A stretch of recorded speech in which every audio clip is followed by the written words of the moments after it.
we are focusing today as well on the NHS. Throughout the show, we've been dropping into a health centre in Carlisle to see how it's faring up in the run-up to winter. Of course, the busiest time of year for the NHS. It's part of a series of special reports from the BBC in the Northwest and Northeast to see how the NHS is preparing for the months ahead. So far, we've heard from doctors, a pharmacist, cafe owners to get a snapshot of life in a health centre at this time of year.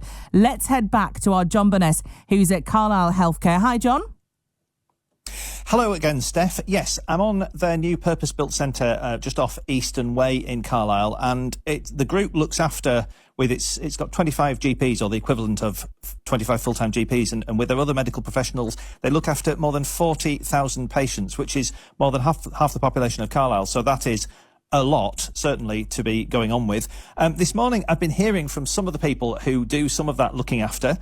Dropped in earlier on with Sarah Sewell, who's the advanced clinical practitioner here, and she did a healthcare check on me and took my blood pressure and found it was within the expected range. A little bit higher than I expected it to be, but then again, we were live on air at the time. I also dropped in at NJ's Cafe here on site and spoke to Nadia and Joe Beattie, who run it, and talked to them about some of the support that they offer to patients and also staff who just sort of drop in at the cafe to get away from the most clinical setting just for a while and a bit more of a social setting and so on. I also talked to Rachel Murdy. Now, she's the social prescriber here, and that means offering you things that can help with your healthcare that don't necessarily mean giving you pills or medicine, but maybe helping you and encouraging you and nudging you towards lifestyle changes, or maybe making more social connections or doing more exercise. Or in her case, she said she quite liked the idea of yoga. I also spoke to Scott Merrin. He's the clinical pharmacist here on site, and Scott was telling me about how, and we've heard this before a lot, but it's a message that is starting to get home to people, that in many cases, a pharmacist is a pretty good first part of call for many of the kind of, small ailments that you might have at home. And also, I was chatting to Neil from Carlisle, who's one of the patients here today. He was talking to me about how he found it to get an appointment. In his particular case, he's here for sort of continuing treatment. He's pretty well known here, and as soon as they know his name, they know that, he's needing an appointment straight in. So he was saying he has no problem with any of that. Just get a final word this morning, though, from Dr. Robert Westgate, who's a GP. He's the clinical director here as well. Robert, hello again. Hi, John. Thanks for hosting me all this time so far this morning. How typical a morning has it been? We're talking about winter pressures on the NHS and winter around the corner. What's it been like this morning? Well, this morning's been a fairly typical busy Tuesday morning, but with an increased slant on respiratory illnesses, which is what we'd expect this time of year.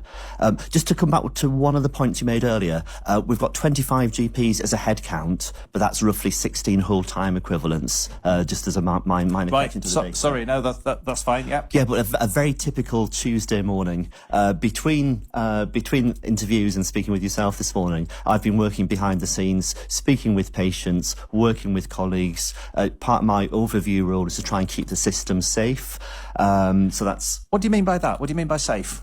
I think it's fair to say that myself and the team can't always offer, or often can't offer, what we would want for the demands that are placed on us. So we have to prioritise. That comes in that triage conversation. So things that are urgent for today, we do need to deal with today, or signpost to services that can deal and support with those people today. Other things may be important but less urgent. We maybe can't see folk in the time frame we would like to. We just have to be honest with that. Someone might have an ongoing problem. I would love to see them this week, but I just haven't got the bodies on the ground or the capacity to do that. So the waits for more planned, less urgent care might be longer than I would like, and that's about sort of keeping it safe. So I'll have a sense of overview of patient flow, of the staff we've got on the ground, any sickness, absence, etc., and how we sort of shape the day and shape the coming days to accommodate that. So, for example, this afternoon, we recognise there's a lot of pressure in today, so I'm doing an acute respiratory clinic once we've finished the interview to try and support people who need same-day appointments with acute respiratory illness. And do you find people are very sort of, tolerant and understanding if you're having to say to them, sorry, we can't see you with the particular thing that you've got, for a day or two? I think in the main, people are very generous and very understanding. And it's important, I think, when we're making an offer, so someone might contact us with a request for something, when we're making the offer, that we're honest with our response. And, I would love to see everybody as soon as we can or at a time that's convenient for them, but we just know that we can't. So I think as long as we're honest in our communications, most people would understand that. And clearly, if someone's situation changes whilst they're waiting for a review appointment, it's really important that they let us know so we can reprioritise, re-triage and decide what the best outcome would be. What's the single sort of trickiest thing you've had to do today, other than talking to me on the radio? No, it's been a really interesting morning, John. Trickiest thing?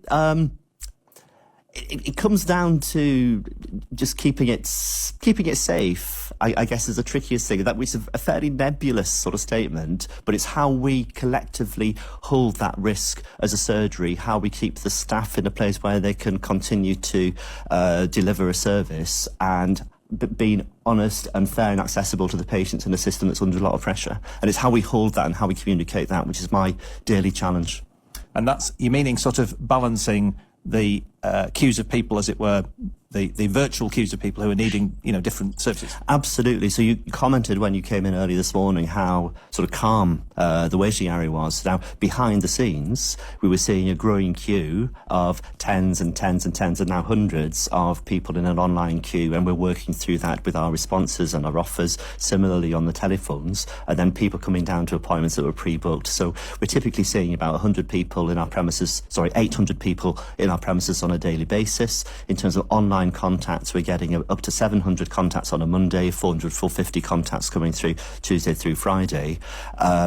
We can't offer a traditional face-to-face appointment system for all those requests, so we have to try to be smart, try to be safe, try to support people with their own self-care and resilience, signpost people to appropriate services, use A&E when that's needed, etc. So quite a juggle. But bottom line is, I would love to see the number of GPs per 1,000 population increase. I would love to see national investment in line with some of the aspirations of the NHS 10-year plan build into core general practice so we can offer the service that I would like to receive as a patient and I would like to offer to the patients that we serve in the communities where we live. We've talked a lot about winter pressures. When do they start to ease? Is there a sort of a countdown in your head towards, March time or something? We will see surges of different presentations across the winter, and we're currently seeing a bit of a respiratory surge or a bit of a bias towards respiratory infections. It will be consistently busy right through the year, and we will just see other things replace respiratory as we go into February, March, April, into the summer, etc. So I wouldn't say that we have a quiet time. When we look at the numbers over the past year, we see small increases, maybe 10% increases with respiratory surges in the winter, but it's remarkably consistent and consistently busy.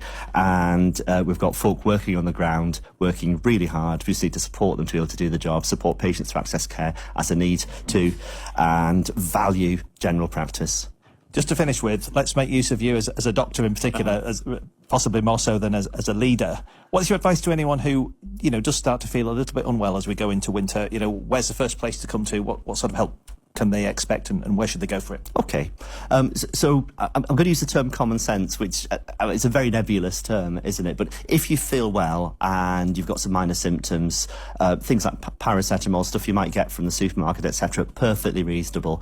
As we mentioned earlier, simple colds will last a few days, coughs can last for a few weeks.